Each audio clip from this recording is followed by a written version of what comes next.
I don't want to waste no time on the intros.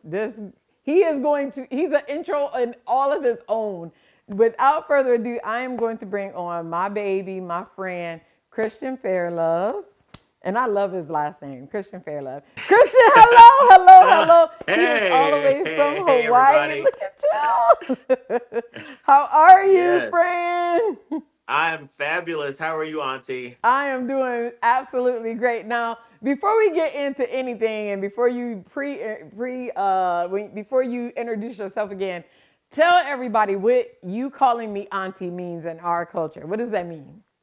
So, Auntie is a title that's only given to those that it's like that certain care. It's not a mother, it's not a grandmother, it's that auntie. And you always love that auntie because the aunties really look out for you and they love on you and they spoil you. And it's such a sacred title to be auntie or uncle in our Yes, community. And most Dorian is definitely. It is. definitely auntie Yes, all it is day. a term of endearment, without a doubt. Without a doubt. We have a lot of those in our culture. So I appreciate you seeing me in that way because I absolutely love it. The first time you called me, I was like, oh my God, he calling me auntie. That's so sweet.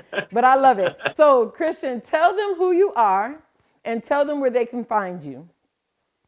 I am Chef Christian Farelove, aka Melody Lucas, drag queen by night, chef by day. You can find me at thelucasbrand.com as well as melodylucas.com.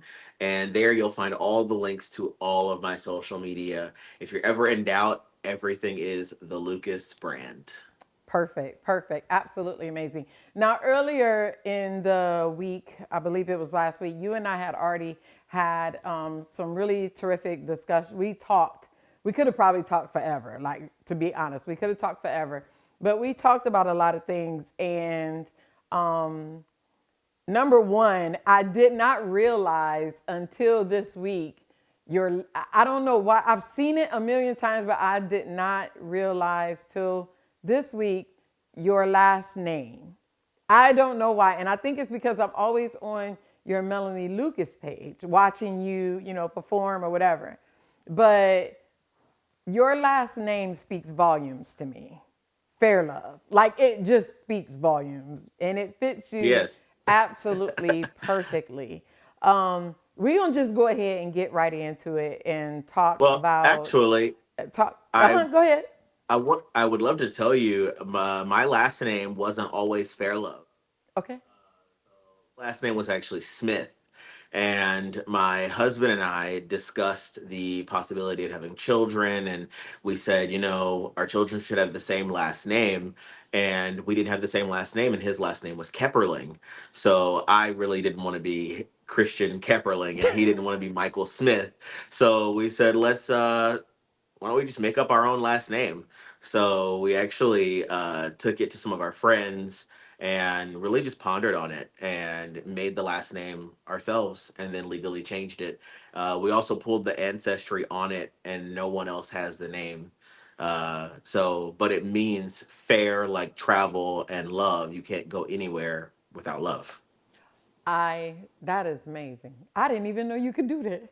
Like, really, that is amazing. That is but that's that's pretty good. Like, I didn't know you could do that. Like, make up your Yeah. own life. I mean, I guess you could. I mean, I guess you really could, yeah. But that's pretty cool. I'm really baffled about that. I did not know you could do that. I didn't know you could do that, but y'all picked an amazing last name, right? Like, y'all really picked a name that fits. Let's just start talking about some of your upbringing. Now, we talked about this before, and when me and you were talking, you said, Auntie, I don't know if I don't know how you feel about me talking about this because it can get pretty dark. That was the terminology kind of that you used. And then I started talking to you about it, and I get why you said that, but knowing you as a person and knowing the person that you are and knowing all of the achievements that you have and the things that you've been through, I don't really see it as dark. And I express that to you. I don't see it as dark. But again, I didn't have to live it. So let's talk about it a little bit. If people go to your both, if people go to your Christian Farelove page, they'll see you with your family. They'll see you, having a really great time. And that's what I told you. I was like, oh my God, your family is so accepting. Your family is so loving. Y'all look like y'all having a good time. It reminds me of my own siblings in their house when we get together and everybody is laughing and everybody is joking. And you kind of stopped me and you said, that's my dad's side of the family. And you talked about your dad. So tell us a little bit about you and your dad's relationship.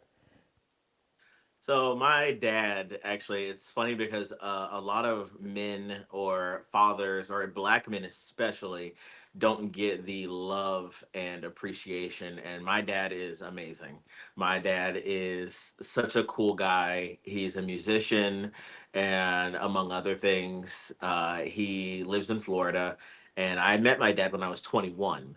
My mother was very tight-lipped about him. So, but I finally got the information out of her, and I found him, and we connected immediately. He's also my twin, so there was no denying it.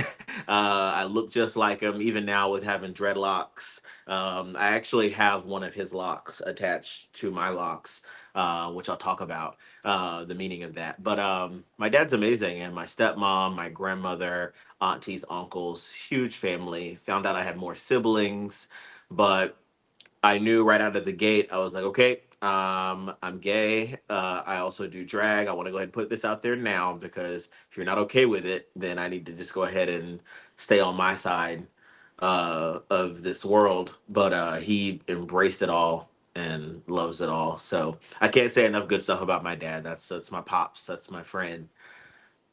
Right. And we know that, in our community, that's still very taboo, right? Like we still struggle with, having our boys be gay and to be out in the open or whatever. So it's a struggle for some parents. It's hard for some parents. But your dad has embraced you as his baby, as his own. He's chosen to love you unconditionally, not always saying that we agree, but he's allowing you to live your life for you. It's your Yeah. life. You live it however you see fit and whatever makes you happy, that is what he's chosen to allow you to do, which is absolutely amazing. I always tell people, and I've said this from day one, from the first time that I've ever been on social media, my job as a person and especially as a mom is to love. It is not to judge you. We don't, as parents, our kids don't always do what we want them to do. They don't always be what we want them to be, but that doesn't necessarily mean that doesn't mean at all that you're not still supposed to love them. Like they're still Yeah. your babies. But Yeah. on the flip side, your relationship with your mom is totally and completely different. If you want to talk about it, we can. Just explain the differences between the two. Well, with my mother, of course, born and raised in church, that very traditional sanctification, traditional church. They really drummed certain ideals into her that she never let go of. And when I came out to her over 20 years ago, I was faced with a lot of uncertainty, and she didn't know how to take it. She didn't know how to she didn't want to embrace it. She didn't know how to embrace it. She didn't want to, so she tried everything she could, from spiritual counseling to church anointing, having me anointed with oils and prayer and everything else, from family, which ultimately led up to her sending me to a gay conversion camp in Atlanta. And actually, when gay conversion camps were made illegal in Georgia, The one that I went to was actually one of the first to be closed, which is really nice to see. But I went there, and that was pretty intense. They do everything from ice baths to shock therapy to 72 hours with the Lord's Prayer on repeat, and you can only have like bread and water or saltines and orange juice, and like they really drum it into you to not be gay anymore. And for some, they suffer enough to where they'll just go back in the closet and live the life that their family wants them to. But I didn't, I couldn't do that. So, but I also went into other forms of therapy. Ultimately, she sadly even had one of her friends, uh, they pulled strings with a judge and put me in a juvenile detention center for 4 days and 3 nights. They said, well, the gentleman in question, he said that this would sort of man me up a little bit. So they put me with some pretty hard characters, and that did not work. So the last resort, my mother ended up just giving me up for adoption at 13. So she just washed her hands of it, and I went into the system. Unfortunately, I went into the system kind of labeled as a criminal, even though I wasn't. So a lot of the group homes, foster homes, places that I was put with other young men that were in the system for drugs and violence and other things. So it got pretty dark there. That's why I always say it gets pretty dark, because it got pretty bad. The foster care system is not made for young black boys. So yeah. Yeah. So I don't. I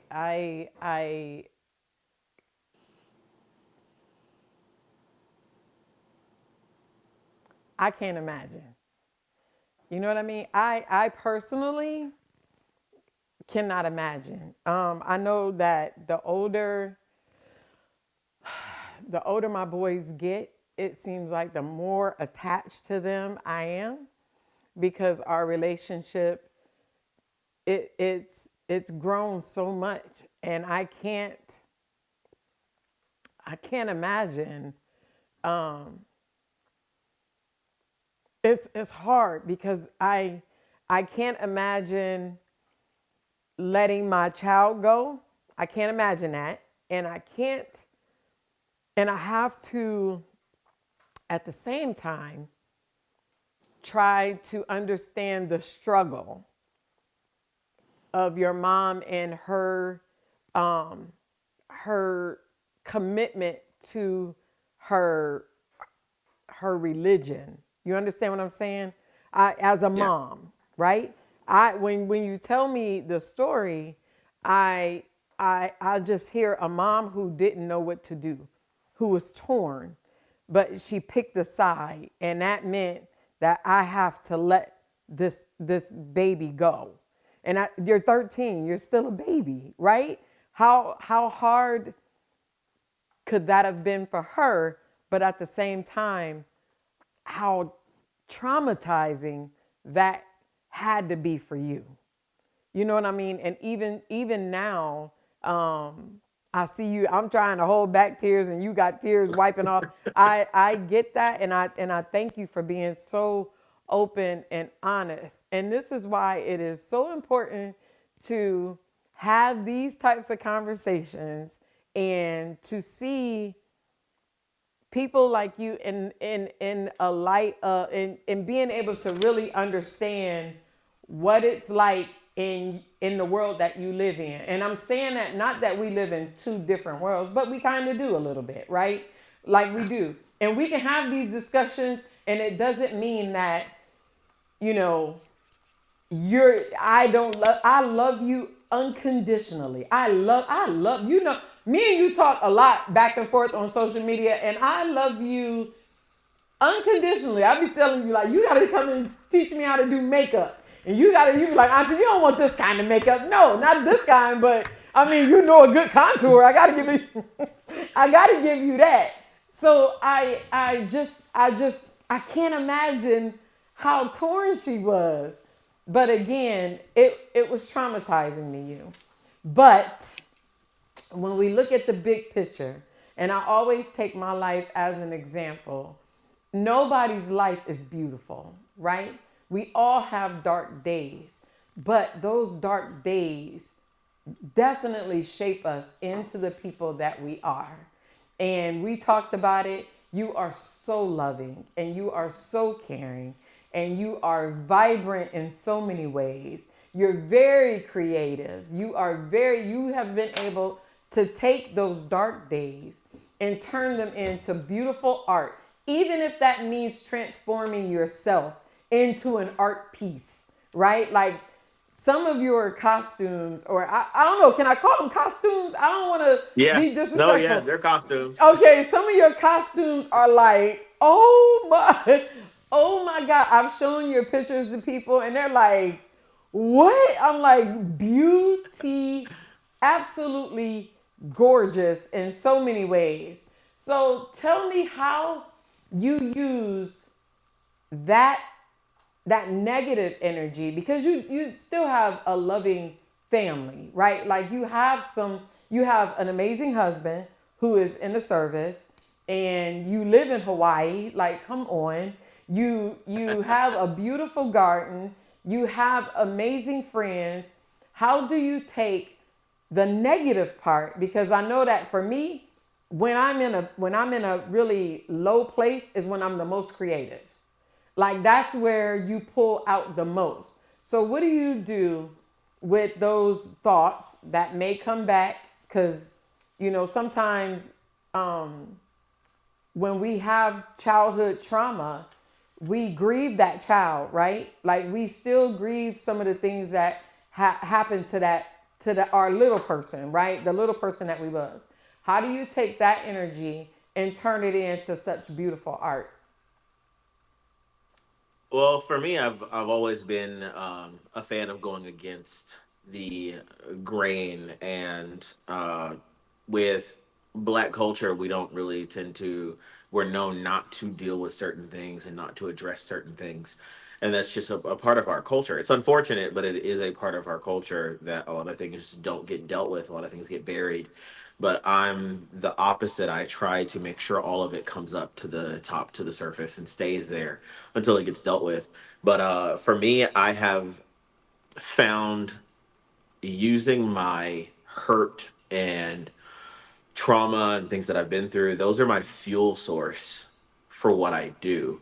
So when I know I have to give like a really emotional performance and drag, I might think about a time in my life when something was super emotional, or I'll go back to some of those dark times and I'll use that and then go on stage and perform. And it's almost like me taking that little piece of this, I get to leave it on the stage, and then I feel a little bit better after the performance is over. It's almost like my way of dealing. It's almost like a healthy form of compartmentalization, if you will. Right, right. So let's talk about Melanie a little bit, and then we're gonna talk about how you are totally, completely going against the grain with this potato salad. Like you are going all the way against the corn cob, honey. You are not. You left no crumbs. You gonna have people definitely talking about this potato salad, but yours is definitely full of flavor. I will say that. Which brings me to Melody. She is absolutely phenomenal. She's beautiful. And it is the other part of you. I would say, can I call it a persona? Yeah, Is that good? yeah, Okay. yeah. So this is your persona, Melanie Lucas. And first of all, what made you go to, like, how can I put this? Some drag queens you see, you can definitely tell that they are male. Like some you can instantly, like the makeup is it's okay, right? Like it's okay. The transformation isn't as extreme as yours. What made you go the route? First of all, you're an amazing looking man. First of all, like you're a Thank you. beautiful man. Like round face, big eyes, like you got it. But what made you go to the extreme to where you almost, without a doubt, transform yourself fully into a woman with your makeup? What made you go to that extreme without leaving any place to say, "Oh, that's a guy"? Like I don't. When I see you as Melanie, I'm like, dude, like you totally, you totally changed yourself, like for real. Because I know you this way, but Yeah. when I see that, I'm like, I don't even remember you that way. So what Yeah. made you go that route with Melanie? So first, because I know the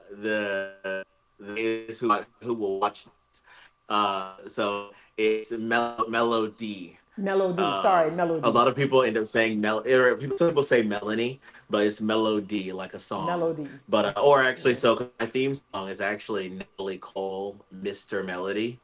So I actually love that song.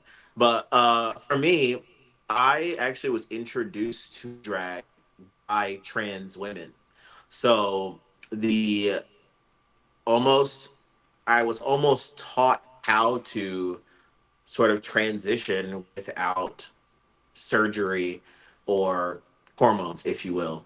Because even though I am not trans, I was taught the process of just making the chest look real, how to contour properly, how to make the lines a little softer, and um, but also my brother and I grew up watching the divas. I mean, Mariah Carey and Whitney Houston, and like seeing all of these powerful black women.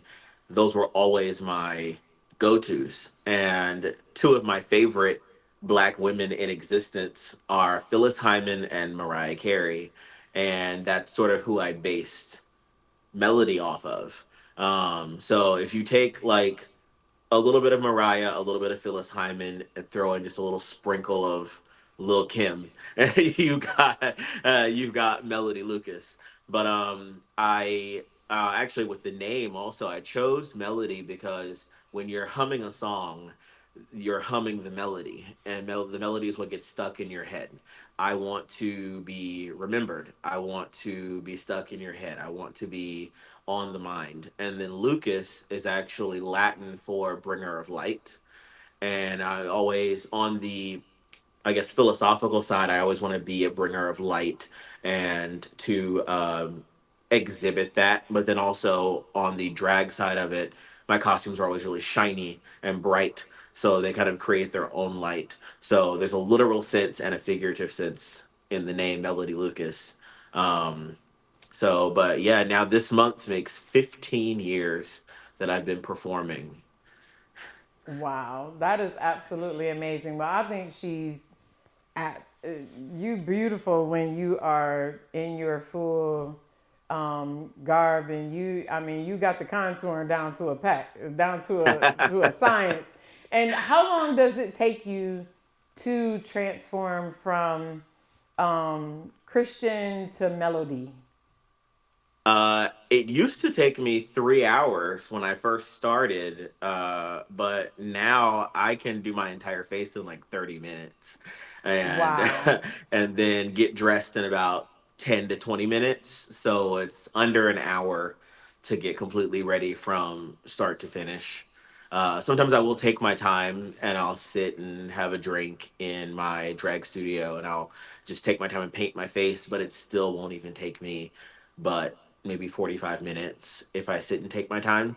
So it's pretty quick, but it's muscle memory and habits and a lot of things that I have just done so often. I'm sort of on autopilot when I start. So, Right. So there are some beautiful pictures of you right there in as Melody Lucas. And no, yes. that African picture I told you was like, I love that picture. And it's amazing. Like it's absolutely amazing to me. And that's That just three. Like there's tons of pictures of you that are just. I mean, we had a slew of them to choose from. Um, I think that, the being a creative and being somebody who is very into art and and just being able to transform yourself. I think that we all do that. Maybe not, I mean, not to this extreme, but we all have different sides of us, right? And you're just Hmm. showing this one side of you, right? And I always tell people, there is no, we talked about it. There's no secret that, and we talked about it with your mom, there's no secret that religion and the LGBTQ community is always at at odds, right? Two Yeah. negatives, like it's always at odds. And I think that, and what I told you, my view on it is that if my job is to love you, is that's my only job. It's not to judge you. It's not That's not my job. You're living your life for you. I gotta live mine for me, right? But this Hmm. one thing about you isn't enough for me to just cast you away. It's not enough because there's so much more about you that I love. Why would I dare do that? That's like saying, well, this little piece of the banana is brown, so let's just throw the whole banana away. No, and I'm not saying that you're rotten or anything like that. I'm just using that as a metaphor. If there's something about me that you don't like, why not get to know the rest of me and just say, well, that part of her, I don't care for, right? But it's not enough for me to say that I don't want to love her or be around her or whatever. And that goes vice versa. There's things about me that I don't even like, right? Like there's things about me that I'm like, Dorian, you need to get it together. Like,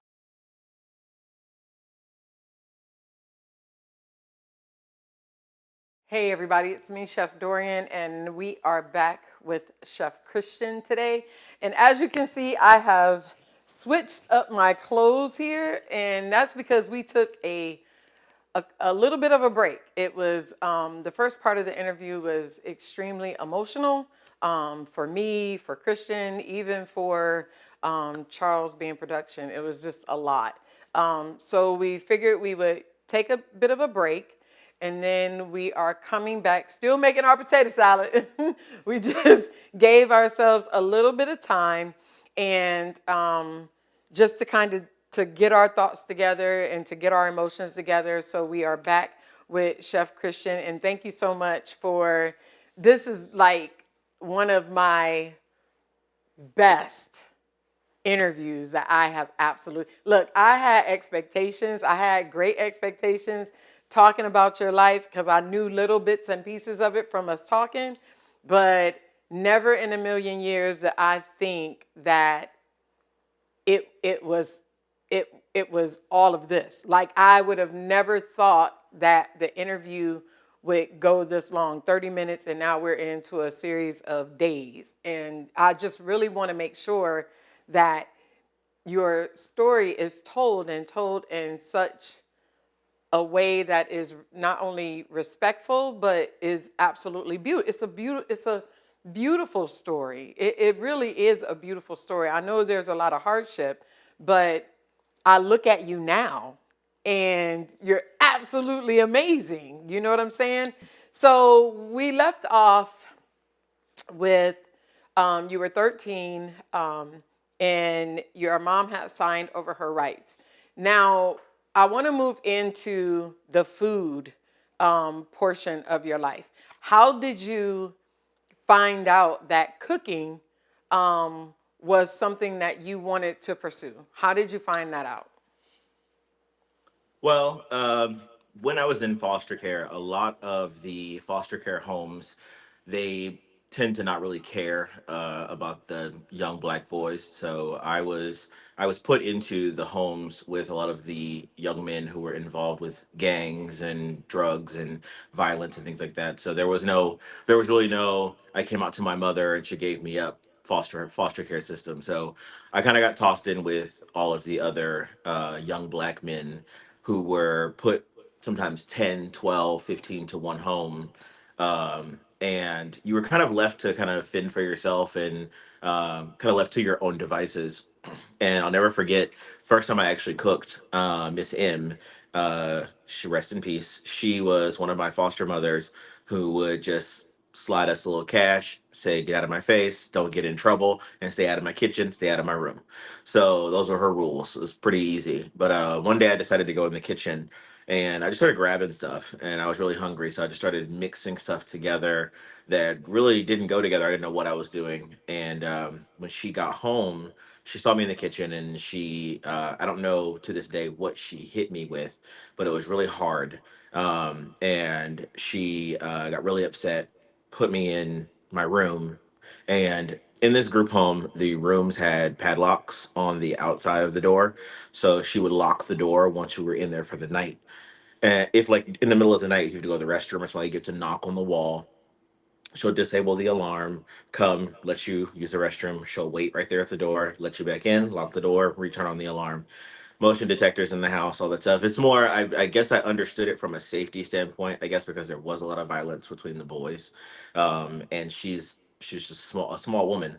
So, but she came back and got me out of the room probably 30 minutes or so. And she said, "Come in here, grab the other boys. We're going to sit and eat." Now, we had never actually eaten a meal together in that house. So we sat at the table and she had actually put out all of the food that I made. And I think she made like some rice or some pasta or something to go with everything. And we all sat down, all of the boys and her and me, and we all ate. She came to me later outside, and she said, "You can come with me to the grocery store. I want you to do this again." And I told her I didn't know what I was doing, that I was just trying stuff out. It was some of the stuff I'd seen just on TV or in passing or just kind of thinking about it. But that was my first time cooking.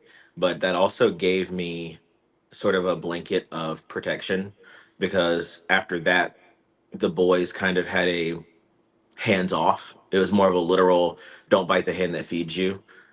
So all of the violence and things that continued in the home, I was immune to it.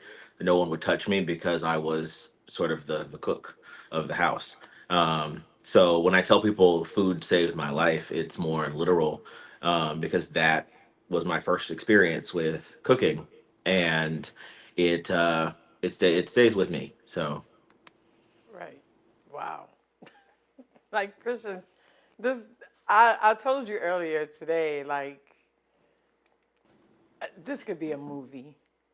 I promise you. Like I don't understand why you haven't written some sort of a book or and I was telling Charles today, like you because of our faith, right? Because of our faith, you get both I get both sides of this. I get both sides, but it just still comes back to how I don't I I don't believe we have to choose. I don't believe that. I don't believe we have to choose. But cooking saved your life. yeah, And you found it in a place we could say that may have been dark. And because of it, like you said, it shielded you from all of the negativity around you. And I'm sure it gave you an out mentally mhm, while cooking or, just because I know for me, when I'm cooking, I am not here, right? Like I'm wherever my food is, wherever I'm yeah, cooking. If I'm cooking Chinese, I'm in China. If I'm making Italian, I'm in Italy. You know what I'm saying? Like if I'm yeah. doing Creole, best believe I got on some beads and I'm in New Orleans. You know what I'm saying? Like I'm wherever my food is or wherever it's from, that's where my mind goes. And that is the time when I really find myself like normally I can't sit and meditate, but when I'm in the kitchen, my husband has come downstairs where I'm cooking in the dark because I am meditating. I am just in my mind, just concentrating. That's the time where I get to talk to my mom. That's the time where I spend time with God. That's the time where I get to, just get my thoughts together and get my next uh, uh, action plan together. That's where I get that personal time with myself. Okay, Christian. So let me ask you this: How did you come out of foster care? Did you age out, or was your stay in foster care short term or long term? How long were you in foster care? Okay, so I was in foster care for about 3 years. I got adopted out of foster care when I was 16. But the so in the foster care system, each of the homes were respite homes or group homes. So they were all temporary. So no home had me for more than a few months. So just in to put it in retrospect, from kindergarten through 12th grade, I went to 17 different schools. Yeah. Up until the time I was 13 and went into foster care, I had probably been to maybe five schools. So if that tells you just how much I moved around and bounced around, because even with the adoption days, people would come, and it's almost like a pet adoption day where they have the kids in a room. People come, they can ask for your file, get some information, do an interview, and then a lot of times people will leave with kids. But unfortunately, because one of the ladies who was there, I heard her say, we wanted a nice pretty baby, not a fat black kid. So I'm like, no one wanted I mean, I was a big 13-year-old. Like, I was grown man size. Like, I've been Wow. big for a very long time. So but people wanted babies, they didn't want a teenager. So understandably, people who can't have children who are looking to adopt, I understood it, but it still didn't hurt any less. But some of the homes were pretty terrible. One home, I'll never forget it, Miss Elsie. She had me and one other young man, and it was, I hate to say it with being so close to Black History Month, but it was modern day slavery. She would have me and this young man work her fields and her farm, work with the animals. We'd do homeschool.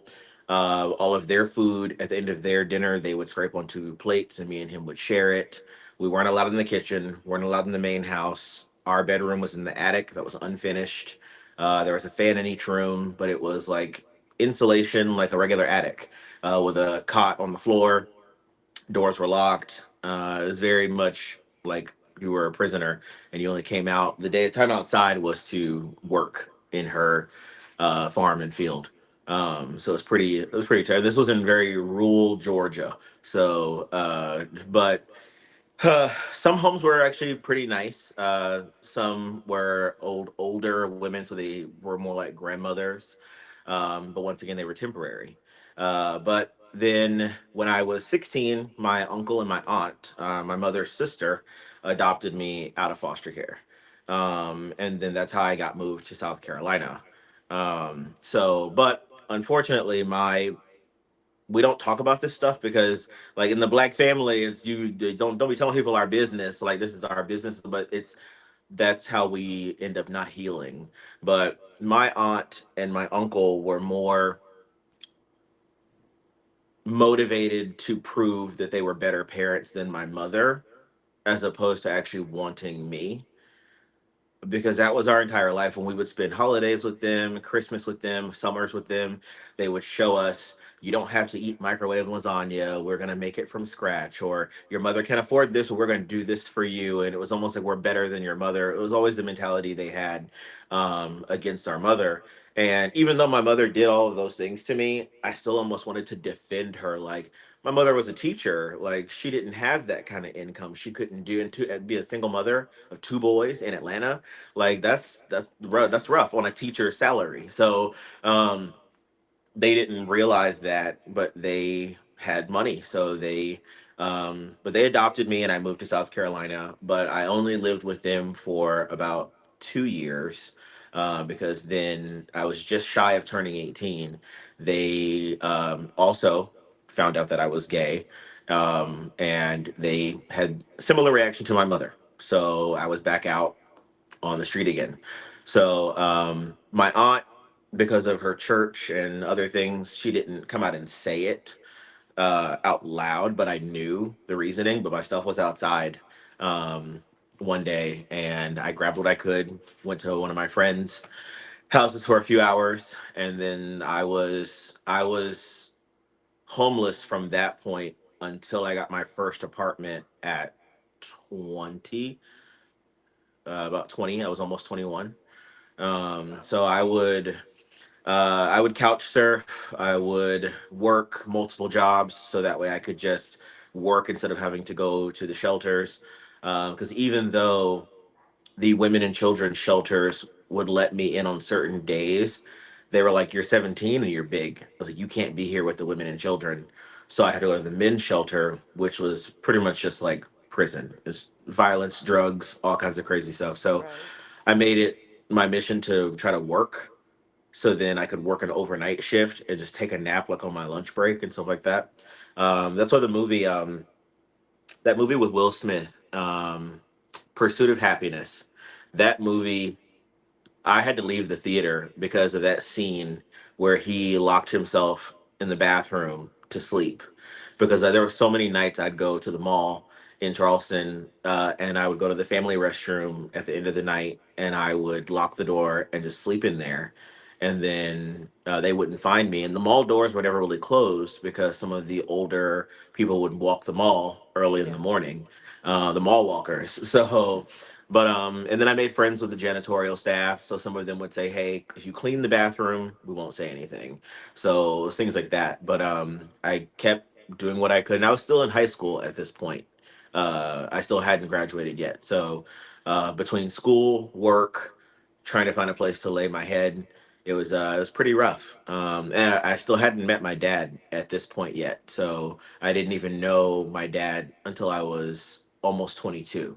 um, so I really had nowhere to go. So I just kind of, but I also inherited my mother's pride. So I was not going to call any of my other family and ask for help or anything. So I just did what I had to make it. So, but then at 17, you can't go back into foster care because they're Right. like, by the time we finish your paperwork, you're going to be 18 and you're going to Yeah. be aged out. So, yeah. That was how you came out. Okay, so you turn 22 and you meet your dad. How does Mhm. that happen?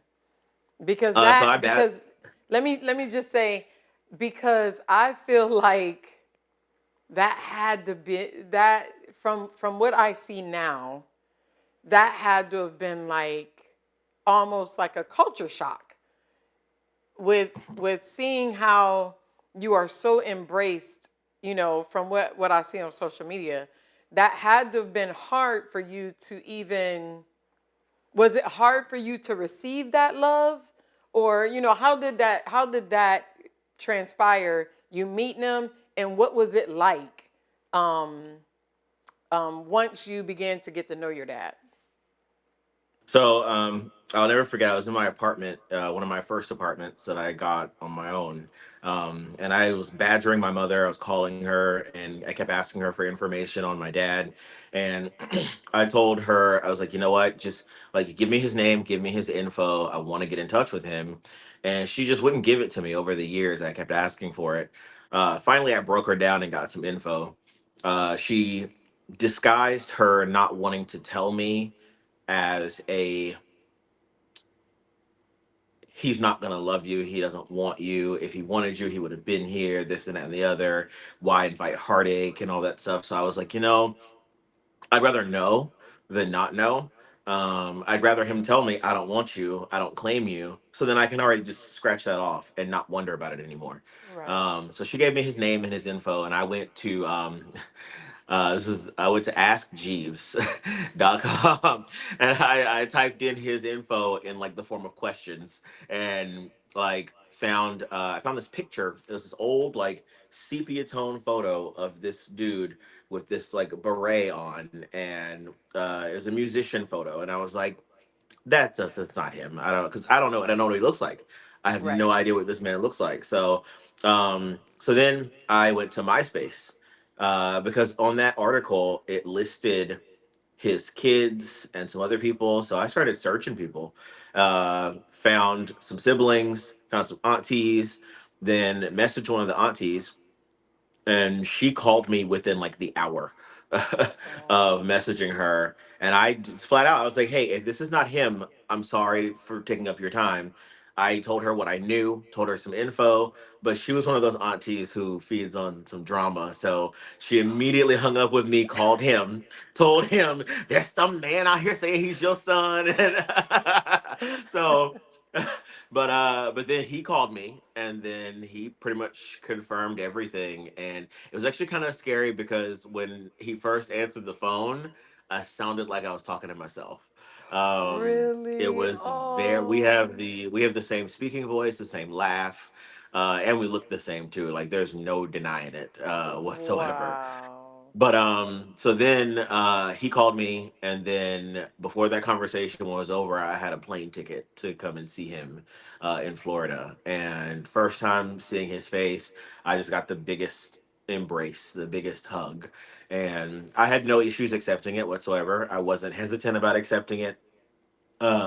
But unfortunately, I always try to see the best in everyone. I always try to, like even now, I still have a relationship with my mother. I still talk to her. She actually came here to Hawaii, with my brother for my brother's 40th birthday party, in 2023. So we still talk and all of that. So I still try to find the best in all the situations. But my dad was absolutely great. Found out that he was a musician and that he like is super talented and super artistic. And then of course my stepmom and siblings and aunties and uncles and huge family.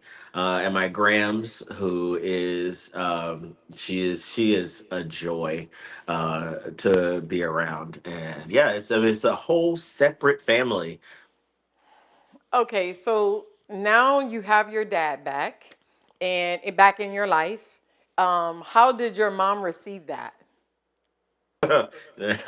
um she won't so I made a mistake. I wanted I asked something of her that was very inappropriate. I asked for a photo. I wanted her to meet me, I wanted my dad to meet me, and I wanted us to go like on some Sears JC Penney photo studio and to take a little family photo. But it wasn't for me to post or to give to anybody, it was for me. It was that Mm, image that I always wanted in my head. But right. getting older, I realized how wrong that was of me to ask. We never did it, but I I wanted that like fantasy image that wasn't real, but I wanted Yeah. something tangible because I saw Yeah. so many of my friends who had both parents, and it was rough to always like long for that image and not have it. But I kind of kept the two separate. So occasionally I'll talk about them. Like my dad will ask how she's doing, she'll ask how he's doing, stuff like that. But I keep those two separate. I keep them very, very separate. Yeah.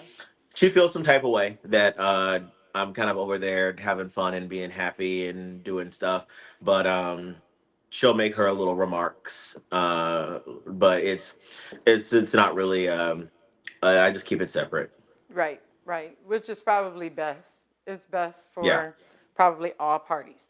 Now, we've gotten through all of that to get to the place where you and I met. And that was on for the final, I'm gonna say final audition. Like we were there forever. Like the final Yeah. audition before MasterChef actually aired. Like before they Mhm. actually filmed the actual show. There is a waiting period where you are in a hotel and you go through these series of either interviews or cooking sessions or just hanging out so that the natural thing of separation can actually happen. Um, I noticed that now when I think about it, that stint in the hotel where we were doing absolutely nothing, we were actually doing something, right? Like Yeah. people broke off into their natural comfort zones and groups, and that's where you stayed pretty much throughout. I can tell you that lasted throughout the show, throughout the whole show. That thing that they did was pretty clever, if I may say so myself. What made you apply to go on to Master Chef? Like, what was the thought behind going on? So actually, I had no desire to audition for food stuff. I was still working in the financial industry. So to bring it full circle, when I was 2021, I got a job as a bank teller for Wachovia. Oh, okay. And then Wachovia became Wells Fargo. I stayed in the financial industry about 11 years, 10, 11 years. Um, and that was what afforded me to buy my first home. That's what got me like buying my own car, like in my name. And then I met my husband, and like it was full circle. Everything was good, and then the military moved us in 2014 to New England, so we were in Connecticut. Then 2018 we moved back to South Carolina, and then that's when I auditioned. I was still in transition from shifting to the Navy Federal that I worked at in Connecticut to the Navy Federal that I was going to work at in Charleston. And I told him I need some time off. We're buying a house. We're getting settled. And then my friend Jody messaged me and she said, "Hey, there's MasterChef auditions and they're going to be here in Charleston for the first time. They've never done auditions here." And I was just like, "Girl, I'm not going on. I'm not doing that." I was like, I was like, "They don't want me." But then she was just like, "No, you need to audition." She's like, "Because I'm doing it too." So I went ahead and sent in my info and filled out everything and found out what to do and how to make my dish. And it was over after that. I was just like, wow, because when they were just like, okay, you're moving forward, or you're moving forward, you were Yeah. going to LA. I'm like this is real. And so it didn't feel real until I got to LA, Yeah. and like being there, and I was just like, are you kidding me? Like, I'm actually here right now. Like, but then after going home, my husband looked at me and he said, "Do you really want to go back to the bank after that?" Because I had been doing food since like 2008, but it was on the side. It was like Yeah. little events here and there, like a women's day lunch at church or something. Or I'll never forget, the first event I ever catered was a wedding. Um, there, yeah, I didn't know what I was doing, and I'm surprised nobody got sick. No, if I'm being honest. So, well, the it was this husband and wife, or fiancés, they came in the bank to make a bank deposit for their wedding fund or whatever, and they said to me, they were just like, well, we're upset because our caterer dropped out at the last minute. And I was just like, something came over me to look them in their faces and say, I'll cater your wedding. I didn't know how many people. I didn't know what the menu was gonna be. Like, I knew nothing. I still had a one-bedroom apartment with a small kitchen and a 1993 Jeep Cherokee. And I'm just like, I'll cater your wedding. So of course, we go through all the motions, get all the info. I actually catered their wedding by myself, no help, no assistant. Took all the Nice. food from the back of my Jeep. I didn't have sternos. I had just aluminum pans. Like, luckily we were in the South, so it was hot, so the food didn't get cold. But Right. uh, luckily they had a dry wedding, no alcohol. So I brought sodas and sweet tea. But everybody was so pleased, and the food was all gone by the time I was done. And from there, I was like, why not? Let's keep trying it.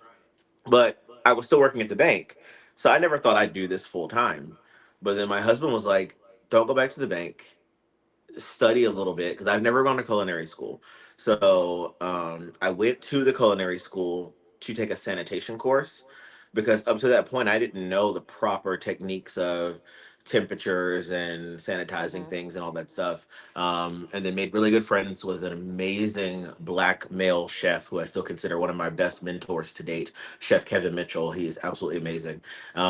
Meeting him and working with him really gave me, I saw in him what I could become. Yeah. And him being such a powerful black man in this business, in this industry, I was like, I can do that. And it was really, really nice to work with him. And yeah, but it's I just said, let's do this full time. And then COVID hit and people wanted to eat, so I started delivering meal prep kits and doing private dinners and delivering them, and recording videos, because then TikTok kind of took off. And it was COVID, of course, was terrible, but it was perfect timing. It was Yeah. perfect timing to uh that time gave me a lot of room for trial and error. Yeah. Perfect timing for some. It was horrible timing for me in my in my in my stint. It just knocked my jive straight out the water, like boom, like it shot it out. But I was able to pivot, and we did have a lot of success with online classes, and things have definitely picked up past COVID for me. I have no regrets or anything. I met some amazing people during COVID and just doing the classes, and was able to build a terrific community of people who still keep in touch today. You know what I'm saying? So that was a good thing for me. Yeah. I do Now, want to I do want uh-huh. to say, because I know these interviews are for the people you're interviewing, but we're too close to Black History Month to not put it out there that you are forever the first Black woman to win MasterChef. Like that is something that is like you are Black history. And Thank even if you you. hadn't, you are the epitome of Black history to me. That's why I Thank call you you. Auntie. I told you that's why I call you Auntie. You're That's why right. like Thank we you. talk the way Oh, we thank you talk, so much. but that's Thank you. important I for appreciate that. yeah, I try, I'm pretty humble. You know what I mean? Like, yeah, I am. You know what? I will tell you this. One day I was at Fry's in Cartersville, and I think it really hit me to the importance of the position that I'm in. And I call it a position because I handle it with care. I don't take advantage of it, right? I don't walk into places and be like, I'm Chef Dora. I don't do that, right? But it was an older Black lady in a wheelchair. And I don't think whether she was in a wheelchair or not would have mattered. But the fact that she was in the wheelchair probably tugged at my heartstrings even more. And I'm walking out the grocery store, and I hear this lady saying, Chef Dorian, Chef Dorian. And I'm like, okay. Like, who is that calling me? And this lady is rolling up in her wheelchair crying, crying. I'm talking real bona fide crying. And I go, what's wrong? Why are you crying? Like, what happened? Like, what's wrong? And she goes, I've been waiting to run into you. I knew you were from Cartersville, and I kept telling my friends, I'm going to meet this woman one day. And I'm like, oh, okay, but why are you, like, why are you crying? And she just told me, she said, now you got to remember, George Floyd, all of that stuff happened close to that time. She was like, we needed this win. We yes, needed that. We needed something to cheer for. And I'm just so grateful to be able to see you in the flesh. That's when it hit me how important this position is. Bigger than actual master chef to me. It's bigger than that. That was the avenue. But at that time, I feel like she said, we needed something to cheer for. And I will tell you, people come up to me, I never watched MasterChef until your season. That I never watched it. My friend said that somebody from that this Black lady was on, and it looked like she might win, and we start watching it and rooting for you. So I say that to say, I receive all of that love from you, but know that I do not um, misuse it, and I don't take that for granted. You know what I mean? I totally and completely, wholeheartedly appreciate that, and I am very I don't know. I'm trying not to get emotional. I just really, really, really, really, really appreciate it. So let's talk about your career now. We know how you started. We know how you got into being a chef. You have managed to turn your life totally around, because for somebody else, it could have gone real bad, right? It could have gone bad. We may have not have been able to talk to you that bad. You know what I'm saying? yeah, But you have been able to host some amazing people, dignitary, like for real dignitaries up in Hawaii, and just all the way, I mean, just everywhere you go, it seems like you are put in places that most would never even believe. So tell us about the royalty you serve. Like that's really what I'm trying to get to. Like tell us about the royalty. Well, so I'll right before we got to Hawaii, after COVID was sort of subsiding, I got to be one of the head chefs for the PGA Golf Championship. Um, yeah, in Kiowa Island. That was the moment where because that was my first big event after getting eliminated and sent home from MasterChef, coming home from LA. I did some studies, I did some things, and when they weren't going to do a season 11 because of COVID, and this re-aired season 10, I was like, you know what? Let's start working. Let's do this. I'm not going to wait around for that. I have to dive in. So after doing the PGA, I met people. I My name started circulating, and then we moved almost immediately. A few months after that, we moved to Hawaii, and just through, praise God, social media marketing, I haven't had to really do any formal marketing or advertising. It's mostly been either word of mouth or just from someone else who is, you catered this event for me, or you did this food for me, or you made this, and then they'll tell somebody else, and they'll tell somebody else, and then it's a whole thing. And I got called one day. I said, we have a member of the royal family who wants brunch. And I said,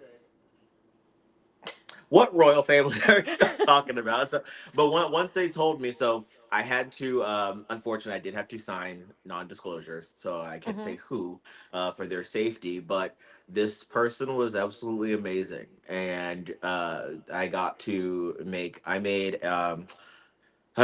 a brunch of croissant stuffed French toast with blueberries two ways and goat cheese. We did a blueberry port syrup. I did um, filet Benedict with a saffron hollandaise. We did a jackfruit southern scramble. We did a southern scramble with a jackfruit vinaigrette. It was vegetarian. It was fresh fruit, freshly squeezed juice. They had the penthouse at one of the large hotels in Waikiki. The view of the water from the room. It was fabulous. Absolutely. I could not believe they wanted me to make it. So, but I was like, "Hey, I'll take it. Let's do it. If not Let's you, go with then it." who? So, Like, right? If not you, then who, honey? No, no, yes. no. You So, you you have um, to know that you are that great. Like you are that great. Like you're I that person. You're that guy. You know what I'm I saying? will say So yeah. honestly, if I'm being completely transparent, the the imposter syndrome is real, Oh yeah. and it's, I guess, so it's actually, I can say this to you. So it's when I tell people about like MasterChef, because like they told us, they were like, "Hey, you can share this, or this. You can't share this, or this, things like that." So I tell people, "Yeah, I did this, and I made it top 80." But then, of course, people immediately want to go to the show and they want to watch an episode, and then I have to pull it back and say, like, I wasn't actually on air, but I was there. So it's like I don't have the apron or something tangible.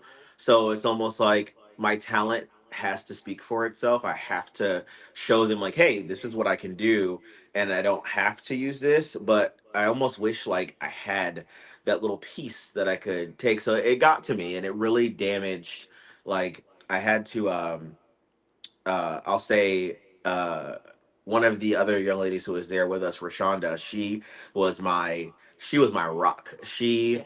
helped me out of that like mental state of feeling like I wasn't worthy of doing it, because Mhm. also still also having no formal training, no Mhm. culinary school, like I meet some chefs who are like awarded degrees and all of this training, French, Mhm. Italian, and I learned how to cook in foster care and just picking it up and just trying stuff and just seeing what tasted good. So sometimes I do have those doubts of, am I worthy to be in this room? Am I worthy to be sharing this space with this person? Even though but once I get behind the stove, I'm not thinking about any of that. What I'm Right. thinking about is this food. So Right. it's tough, but from some from that person of the royal family to some political figures, to some celebrities and athletes, and sadly, some a lot of them do want non-disclosures because they like to keep some of their life private, which is understandable. Mm-hmm. Lunel, she did not want it private at all. She was just like, tell everybody. And she went live for like 45 minutes while I was making food for her and her friends after she finished her tour after her Netflix special. She's my favorite female comedian, and I got to cook for her last January. Right. And that was that. She's another auntie. So, Right. and Right. like even in the video of me and her were hugging, I'm just like embracing her, and it was so nice. But the Right. resume is getting long, and it's a Nice. good feeling. But Nice. yeah, I Nice. I think that that's absolutely amazing. And like you say, the imposter syndrome is a real thing. I suffer from it. I think anybody that's in the public eye some will suffer from it from time to time. And I can yes, honestly tell you that it does not matter if you have the trophy, if you have an apron. Trust and believe you are going to be questioned on your skill, right? yes, Because what do you hear? Oh, they only got her because she was black. They only got her because that she was a woman. They only got her because of this. And they only, I will take all of that. I will take all of that. But let's not forget the girl can cook. That at the end of the day, that's what it all boiled down to, right? Like that's all that matters. I don't have to, sometimes you do get into a space where you feel like you are constantly having to prove yourself. But yes, I feel like that doesn't fall on everybody. It does right, not fall, you hear me? It don't yes, fall on everybody. So what I say to that is when you are in those rooms, and I'm speaking to you, but I have to eat this myself. When you are in those rooms, enjoy the moment. Enjoy the moment. You know your skill. You know what you can do. Don't doubt yourself. You are your biggest critic, and you should be your loudest cheerleader.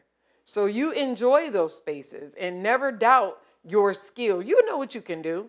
If you can if some look somebody can give me a match, some fire, some a match and some paper and a pan, and I can make a grill. Like I that we're resourceful people. Like we can turn nothing into something real quick. So don't right. ever think that. I know it's easier said than done, but really try to fight against that imposter syndrome because if you are in the room, you're supposed to be there, right? You're supposed to be there. So that is how, that is your story, your beautiful story, and you are standing here absolutely fully intact. You have been able to manage and conquer some really hard hardships, and I am super proud of you. I am super proud that you didn't maybe listen to the small voices or the things that when we get into our heads and when we're going through crazy stuff, you didn't allow the enemy to defeat you. You recognized it, you dealt with it, you handled it, you wrestled with it, and now you are coming out on top. I know that there's days that you probably still struggle. There is no way in the world you can go through all of that and not still struggle from time to time. It's just like with grief. Sometimes our minds will take us back to those places, but what I would tell you is for me, when I go into those really dark places, when my mind takes me there, I get in the kitchen and I bake, I cook, I put it all on the plate. Honestly, I do. There's days where I can't sleep because I got to get it out and get it on the plate. Once it's on the plate, then I can rest. But I think that you are the most, I knew you were amazing before, but you are absolutely the most amazing person that I could have ever interviewed. I promise. I know other people may be offended, but I don't even care. You honestly are. You are a triumph. Like your name and face are next to triumph. Like that is who you are. But I want to get to this potato salad. Now we talked a little bit about the differences between your potato salad and my potato salad. My Yes. potato salad is a southern potato salad. Your potato salad is not a Yes. southern potato salad and more healthier than mine. We've already pointed those things out. Um, but I want to talk about the thought process and tell the people the thought process in making and coming up with this recipe for your potato salad. So I started with just from the beginning. The first ingredient is your potatoes. And a lot of times when like your grandmother makes that potato salad and it almost gets so overworked, it's like mush almost. It's almost like mashed potatoes with mustard and mayo and eggs and everything because it's so overworked. I thought about like what if your potatoes still have a little crunch to them, like not raw potatoes but like Right. I'll take purple potatoes because they tend to be a little more husky, and I like the color. I say you eat with your eyes first, so that Right. color is such a nice contrast. But the potatoes, I will saute those and get a little brown around this. You got brown and purple and they're a little crunchy. And then once you're using those, I said, what can I change the mayo for? And I thought, why not Greek yogurt? Greek yogurt is a lot healthier for you and good for digestion. And then herbs, letting those herbs really sing, adding in parsley and basil and celery and dill, and just letting those bright flavors kind of take over. And I get in trouble for saying that Lowry's doesn't go on everything. Lowry's uh, don't go on everything. but that also made I started making my own herb salt. So I do make my own Nice. herb salt. So that's it's a nice little way that way I know my dish can't really be replicated in specifically. But yeah, so I just wanted something that was nice and bright, and it gives you a different texture, and it's also cold. So you eat it with things that are hot, but you don't heat up potato salad. You eat it No. cold. So you have to think of that and how something's going to settle once it's cold, and how it's going to taste the next day. Do you So have the setup there? yeah, I do. Okay, come on, put the camera down and put it together and Yeah. let's see it. Yeah. Okay. Yep. So go ahead and put it So together and just talk us through it. okay, so we have our purple potatoes. Those are already roasted. Just roast those in a pan, and then once they get soft and uh, they'll actually start to get a nice color on them. Some people now put them in the air fryer, and the Mm-hmm. air fryer is fine too. And then, of course, you've got your Greek yogurt. And don't do like my husband does and not look at the label and you end up with vanilla or flavored, Right. because that's not gonna work. Right. And I still put a little mayo and some spicy mustard instead of Okay. yellow mustard. I like spicy mustard better than yellow mustard, but a little bit of mayo. I'm Dukes all the way. And thankfully they have Dukes here in Hawaii. So so then we put that on in, and I do have some celery. Now the celery Nice. is really nice, gives a little bite. Also, celery has a really nice almost sweetness to it. Yeah.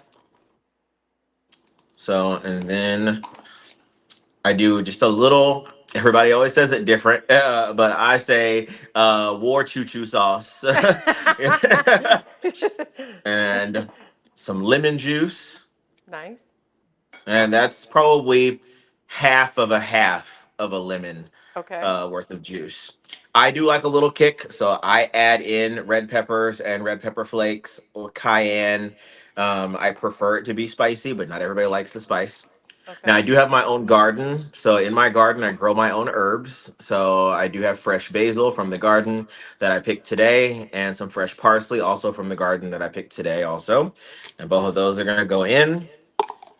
And it's funny because I always say it's a salad. It's even Yeah. though it's potato salad, it's a salad. Because Yeah. you know how the black salads look, where we'll have ham and Yeah. turkey and chicken and It's like, can I eggs. have some And, salad with all my meat? and then this is some of my herb salt that I created, but I also put the staple paprika. You gotta have your paprika in Yeah. there. And then Then I mix before I add in my red peppers and my dill. Now, of course, they didn't have dill at my market, and I can't grow it anymore in my garden. So I went with fennel because Okay. fennel looks just like dill. So it's a nice substitute, and it almost gives it that anise type Yeah. flavor. And for So, and those people then who don't know what the anise taste is, it's actually almost like a licorice, yeah, black licorice. so yep. And then I just give it a little work. Once again, you don't want to overwork it. You don't want to mash the potatoes. You want to um keep everything kind of not so disturbed. But Yep. then we're gonna add in our red peppers. It's gonna give us a little color. And we're gonna add in our dill or fennel. And we're gonna give it just another go. And it just I also feel like it just looks more appealing. Like a salad. But It looks more like a yeah. salad. Yeah. So, but then you have potato salad, and you just Yep. pop that in the fridge and go to town. And let me tell you, I've actually put this on a catfish sandwich, Ooh. and that was really good. I did some cornmeal, uh, breaded catfish, and yeah. And let's see here, because I can't make this and not take a bite of it. Mm, Yes. I know. that's good. Good. All right. So Trust let's and make believe. mine. Yes. A lot of people have a hard time making southern potato salad, and I am going to show y'all a super quick and easy way. Just think egg salad with potatoes, as far as I'm concerned. That's pretty much what it is. That's all it is. People make it more difficult than what it really is. It's just egg salad with potatoes. So I'm gonna start off same way as I do an egg salad. I have eggs, and I like a lot of eggs in my potato salad. Eggs, mayo.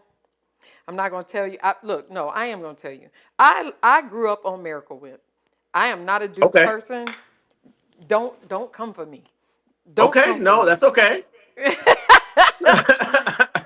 Some relish. I use sweet relish. I know a lot of people love dill relish. I like sweet relish. And I add to cut through the yellow mustard that I use. You can use brown mustard. I do add a little bit of sugar. Oh, some I use Himalayan pink salt, a little bit of pepper goes in to this mixture along with my celery. When I tell you egg salad, that's what I mean, egg salad. That's Yes. pretty much all it is. If you taste this and you say, oh, it needs more of this, it needs more of that, this is the time to add it before you add your potatoes to it. Now, once you add your potatoes, make sure that all of your potatoes were like really drained because any water is going to give you that watery. You know, how you ever see somebody's Mm. potato salad and it's jiggling like Ugh. jello? It got too Mm-mm. much water. Yeah. It got too much water in it.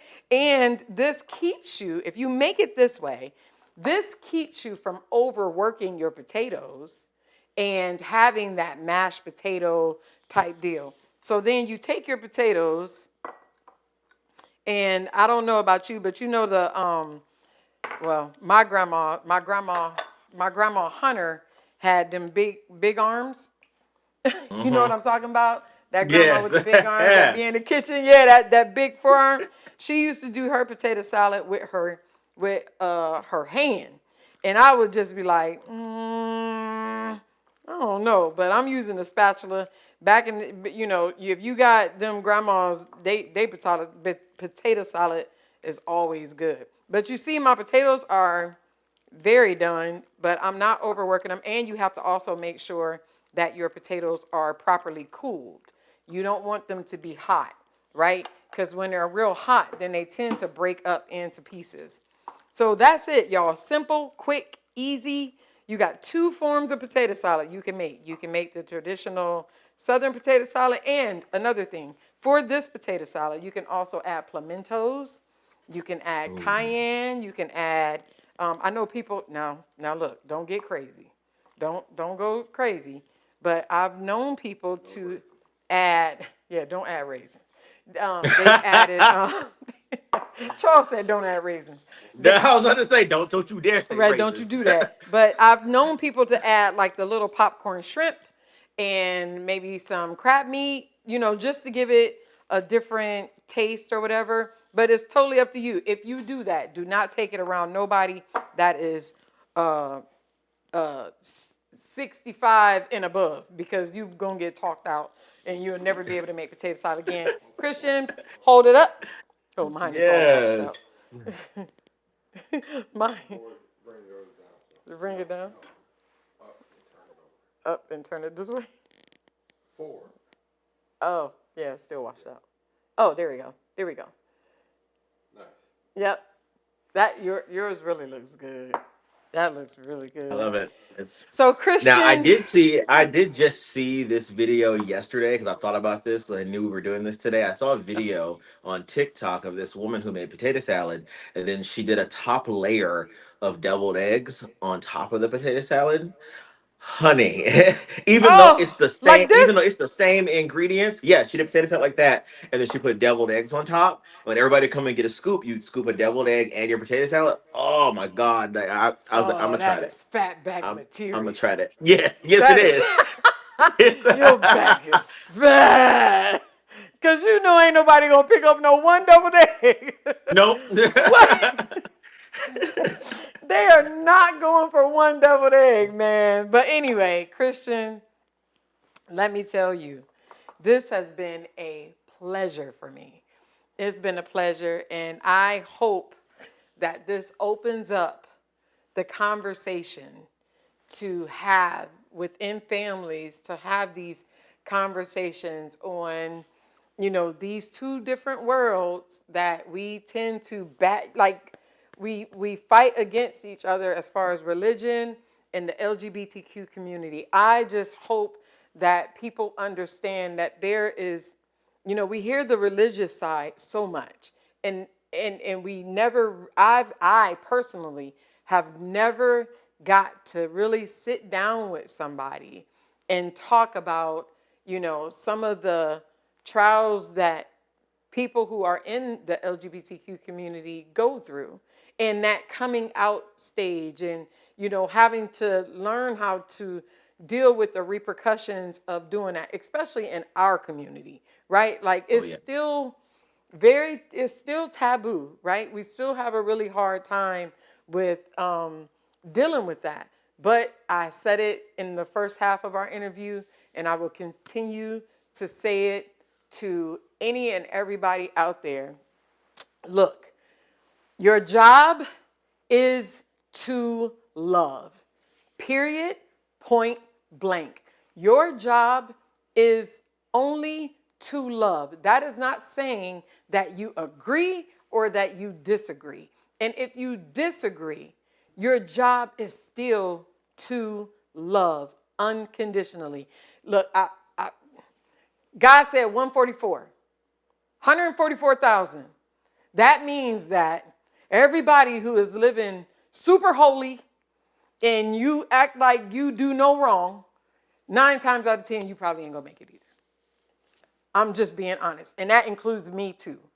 Because we have to find a way to get past this judgmental thing that we feel like we're entitled to. Our job is to love, is to love. That's the easiest job ever. I don't want the job of judgment. I don't want that. I don't want that job, because wherever I put somebody, trust and believe, I got a ticket myself that somebody is willing to put me in there. So we have to change. You don't have to change your way of thinking. You don't have to agree. I can disagree with you, but can I disagree with you and still love you, and still be able to break bread with you, and still be able to be there if you need me, and not just toss you to the side? Yes, I can do that. I can do that. We can do that. We can definitely do that. And it goes both ways. It goes both ways. So let this interview spark conversation, and I hope that it sparks positive conversation. Christian, thank you so much. You have done my heart and my soul good by telling your story. I hope, this is my prayer for you. I always give somebody my ending prayer for you. My prayer for you is that somebody sees this interview and says, this is a really good story, and that this is a story that needs to be told. And it would behoove you to think about putting this on paper, because I honestly feel like your story needs to be told. You can't keep it for yourself. This is going to help somebody else, and your story needs to be told. Now, what that looks like for you, I don't know. How you would go about doing that, I don't know. But it's beyond time. It's beyond time for you to tell your story, and that way you'll be able to tell your story your way. So I'm looking forward to the book. I'm looking forward to the launch. I'm looking forward to you saying, "Auntie, I did it." And I'm looking forward to doing a big commercial for you and going on social media talking about your book. I honestly feel like your story is going to help so many people. And that's why we really want to make sure that this interview is done and done right for you. And it is done respectfully. So thank you so much for coming in. Y'all, thank y'all so much for watching this interview. I know that it's a little longer than what we are normally on, but I wanted Chef Christian to be able to tell his full story, and he was extremely candid. A couple of times Charles took off his headphones and just shook his head at some things, and I've never seen him react in the ways that he's reacted to this interview. So thank you so much, y'all. Valentine's Day could be every day of the year.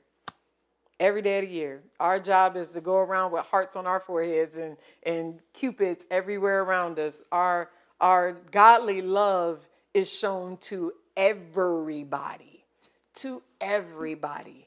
So, I hope this changes some ways of thinking. I really do. And it's not a matter of you liking something. It's just a matter of you being able to love somebody beyond what you don't like about them. That's the big thing. So Christian, thank you so much. To everybody else, thank y'all for staying tuned in to this amazing story and this amazing interview. If you would like to reach out to Chef Christian, you can through his social media. Chef Christian, can you give him your social media one more time? Everything is on thelucasbrand.com. Of course, you can find me on Instagram under the Lucas Brand or as Christian Farelove.